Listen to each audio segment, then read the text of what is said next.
It was supposed to be a moment of relief, a chance to finally catch my breath after weeks of pain and uncertainty. But instead, a single phone call turned my world upside down.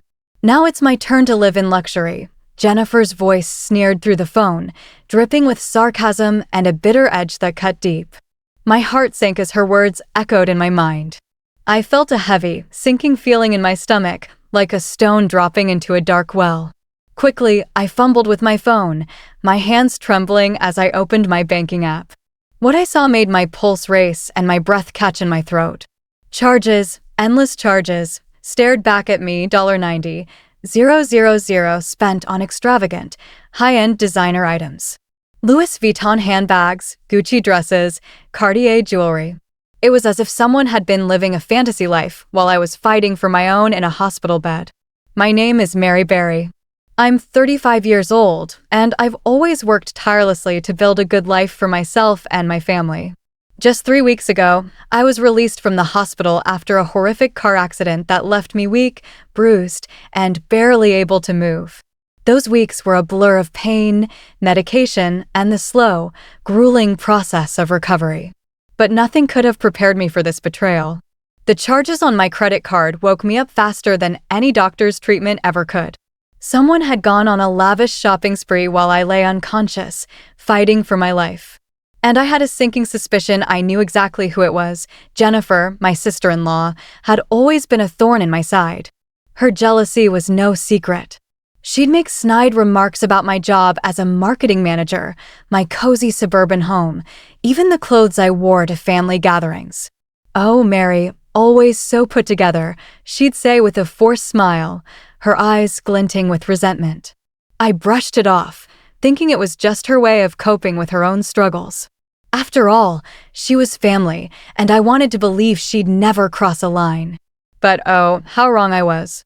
"I found your credit card in your purse when I visited you," Jennifer said over the phone, her tone smug, almost proud. She didn't even try to hide her actions. "You always have everything, Mary. The perfect job, the perfect house, the perfect life. Meanwhile, I'm scraping by, always in your shadow. So I thought, why not? This is only fair. You're always showing off, so consider this my way of balancing things out." Her words stung like a slap across the face. I took a deep breath, my body still weak from the accident, but my mind racing. I had to stay calm, even as anger and disbelief churned inside me. "Jennifer," I said, my voice steady despite the storm in my heart, "what you did isn't just wrong, it's illegal. This is credit card theft, plain and simple." She laughed, a cold, heartless sound that sent chills down my spine. "Oh, please, Mary," she scoffed. "We're family. And besides, you were unconscious. You should be thanking me for stepping in to help Kevin with the kids. Think of this as my payment for all my trouble." My husband, Kevin, had been stretched thin during my hospital stay, juggling his job, our 2 young children, and daily visits to my bedside. He trusted his sister to help out, to be there for us in our time of need. Clearly, that trust was a grave mistake. "You know what, Jennifer?" I said, forcing my voice to remain calm and composed. "Thank you for telling me all of this. It's actually very helpful." There was a pause on the other end of the line. "What do you mean?" she asked, her voice tinged with suspicion. "Oh, nothing," I replied, keeping my tone light but firm. "I just really appreciate you explaining everything so clearly. It makes things a lot easier for me." Silence followed, thick and heavy. Then, in a snappy tone, she snapped, "Whatever, Mary. You can't prove anything. Kevin will believe me over you. He knows how dramatic you can be." I didn't respond. Instead, I ended the call, my finger hovering over the button as a quiet resolve settled over me. I pressed the call button for my nurse, my mind already racing with a plan. A few minutes later, Linda, my kind and attentive nurse, entered the room. "Everything okay, Mary?" she asked, her voice gentle and full of concern. "Linda," I said, my voice steady but urgent, "do you remember telling me about the new security cameras the hospital installed in every room? The ones that record both video and sound?" She nodded, her eyes lighting up with understanding. "Yes, they were added just last month to improve patient safety. Do you need the security team to review something for you?" For the first time since waking up in that hospital bed, I felt a spark of hope. A small smile spread across my face. "Yes, please," I said. "And could you also call Officer Jacob for me? I need to report a theft." It was time to let the truth come to light. Jennifer thought she could steal from me and get away with it, but I was ready to fight back. The next few hours were a whirlwind of activity. Officer Jacob, a calm and professional police officer, arrived at the hospital and sat by my bedside to take my statement. I recounted every detail: the strange, taunting phone call with Jennifer, the shocking $90,000 in charges on my credit card, and her brazen admission of guilt. He listened carefully, jotting down notes, his face serious but kind. When I finished, he asked to review the hospital's security footage. My heart pounded as we waited for the security team to pull the recordings. Would the cameras have caught what I hoped they would? It didn't take long for the truth to unfold. The footage was crystal clear, and it was damning. There was Jennifer, walking into my hospital room while I lay unconscious, my body hooked up to monitors and IVs. She glanced around nervously, then quietly opened my purse, rifling through it like a thief in the night. The camera captured her pulling out my credit card, holding it up to the light, and snapping pictures of it with her phone. She even smirked as she slipped it back into my purse, as if she'd pulled off the perfect crime. But the footage didn't stop there. Later, it showed her sitting beside my bed, laughing and taking selfies, posing as if my suffering was some kind of backdrop for her amusement. My stomach churned as I watched, but I also felt a strange sense of relief. The truth was undeniable now. Officer Jacob flipped through his notes and looked at me with a steady gaze. "Mrs. Berry," he said, his voice firm, "this is a clear case of credit card fraud. The evidence is overwhelming: video, audio, and the charges themselves. Would you like to press charges?" Before I could answer, the hospital room door burst open. It was Kevin, my husband, his face flushed with worry and confusion. He was out of breath, as if he'd rushed to get here. "Mary, what's going on?" he asked, his voice trembling. "Jennifer just called me, crying. She said you're making up lies about her, trying to ruin her life." I didn't say a word. Instead, I pointed to the tablet in Officer Jacob's hand. "Watch this," I said softly. "You need to see it for yourself." Kevin leaned over to watch the footage, his brow furrowed with confusion. As the video played, his expression shifted from puzzlement to shock, then to something deeper: betrayal. His eyes widened as he saw his sister, his own flesh and blood, stealing from me while I lay helpless. He watched her smiling, playing with my credit card like it was a toy, her laughter echoing in the sterile hospital room.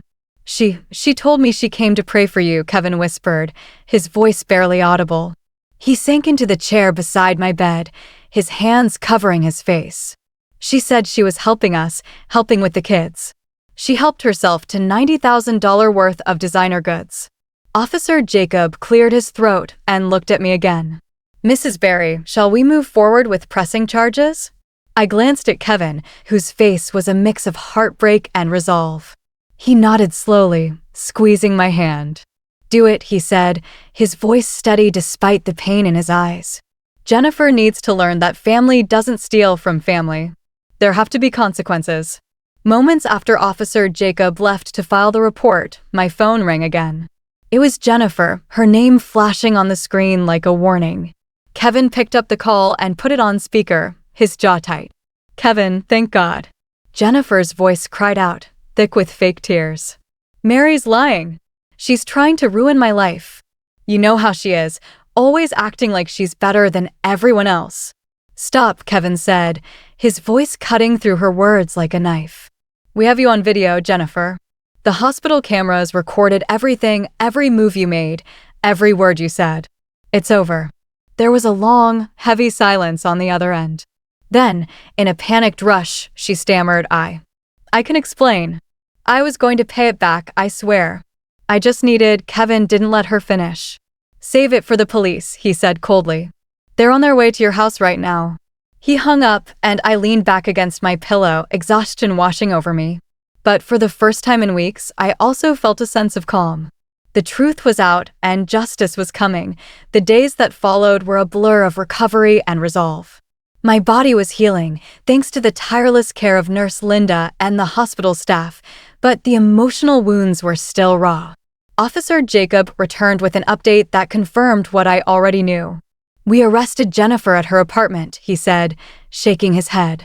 She was completely caught off guard. Her place was overflowing with shopping bags, designer clothes, handbags, jewelry, some still with the price tags on. She kept insisting it was all a big mistake, but we have everything we need: the video footage, the items she bought with your card, and her own voice admitting it over the phone. I nodded, feeling a mix of relief and sadness. Jennifer's greed had undone her, and now she'd have to face the consequences. But the drama didn't end there. Jennifer, desperate to save herself, began spreading lies to anyone who would listen. She called family members, friends, even my mother-in-law, Patricia, claiming I had given her permission to use my credit card. She spun a story that I was now framing her out of jealousy, trying to make her look bad. One voicemail from Patricia made my blood run cold. "Mary, you've always been jealous of Jennifer's youth and charm," she said sharply. "She told me everything, how you gave her your card to make things right. How dare you try to destroy her life like this?" I clenched my fists, fighting back the urge to scream. Kevin, sensing my distress, gently took my phone. "She doesn't know the truth yet," he said quietly. "Jennifer's been lying to her too. We'll show her." That afternoon, Patricia stormed into my hospital room, her face set with anger, ready to defend her daughter. But everything changed when Officer Jacob showed her the security footage. She watched, stunned, as Jennifer snuck into my room, rifled through my purse, and took pictures of my credit card with a smug grin. She saw her daughter laughing, taking selfies beside my unconscious body, treating my pain like a joke. Patricia's face turned pale, and she sank into a chair, her hands trembling. I don't understand," she stammered. "Jennifer told me you gave her permission. She said you were making up for always flaunting your money." Kevin stepped forward, his voice gentle but firm. "Mom, Jennifer stole from Mary while she was fighting for her life. There's no excuse for that. She didn't ask. She didn't care. She just took what she wanted." Patricia sat in silence, the weight of the truth settling over her like a heavy fog. Months later, I sat in a courtroom, my body still aching from the accident, but my spirit stronger than ever. I was determined to see this through, to face Jennifer and show her that her actions wouldn't be swept under the rug. She walked into the courtroom, her once confident demeanor replaced by a nervous, almost defeated posture. Her neat outfit couldn't hide the fear in her eyes as the judge read the charges. "Miss Aniston," he said, his voice stern, "the evidence against you is overwhelming. Clear video footage shows you stealing from your sister-in-law while she was unconscious in the hospital. Do you understand the severity of these actions?" Jennifer, still clinging to her lies, lifted her chin defiantly. "Your Honor, this is just a misunderstanding," she said, her voice trembling slightly. "Mary and I had an agreement. She's always showing off her money, and she gave me her credit card to make things right between us." The judge's face hardened. "While she was unconscious in intensive care," he asked, his tone incredulous. Jennifer faltered, her words trailing off. She had no answer. The prosecutor stood, his voice clear and commanding. "Your Honor, we have undeniable evidence. Video of the defendant stealing the credit card, a recorded phone call where she admits her actions and mocks the victim's condition, and the purchased items found in her possession. This was a calculated crime, planned and executed without remorse." Jennifer's face drained of color as the reality sank in. She glanced at Kevin, hoping for support, but he looked away, his expression cold. His own sister had betrayed us both, and there was no going back. The judge sighed, his voice heavy with finality. "Miss Aniston, your actions were deliberate and cruel.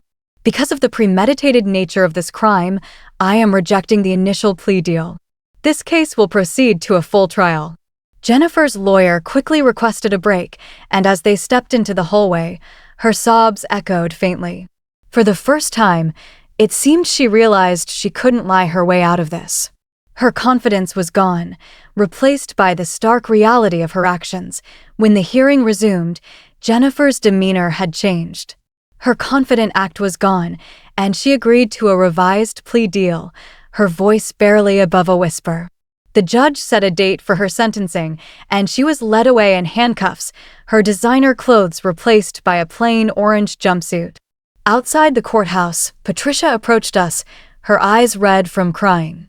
"Mary, Kevin," she said softly, her voice breaking, "I'm so sorry. I should have known Jennifer was lying.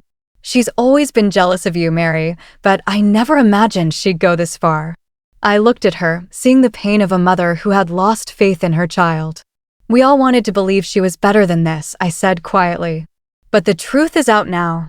We can start to heal." At Jennifer's sentencing months later, the courtroom was quiet, the air heavy with anticipation. The prosecutor stood, his voice steady. "Your Honor, the defendant planned this crime well in advance. Her internet history shows searches for credit card theft and hospital security systems weeks before Mrs. Berry's accident. While her sister-in-law fought for her life, she exploited her vulnerability for personal gain. She showed no remorse until she was caught." Jennifer stood, her hands shaking as she held a crumpled piece of paper. "I'm sorry," she said, her voice weak. "I was jealous of Mary's life, her success, her happiness. It made me angry, and when I saw her credit card, something snapped. I told myself she wouldn't miss the money that she owed me for my struggles. But I was wrong." I watched her closely, wondering if her words were genuine or just another performance. The judge's voice was firm.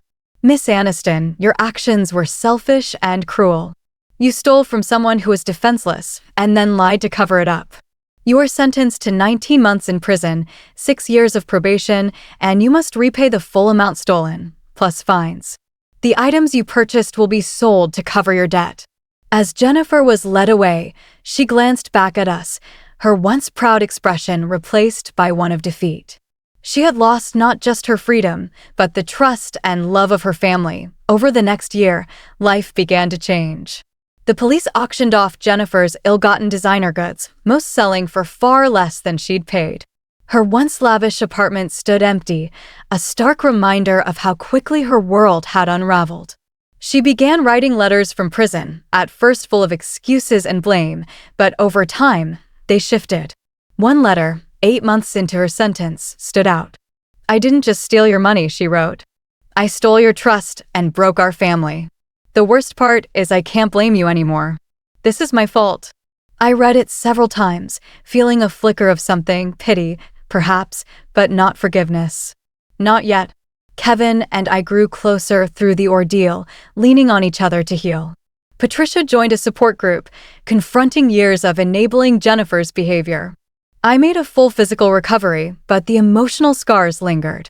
The hospital, inspired by my case, updated their security policies, ensuring no one else would suffer as I had.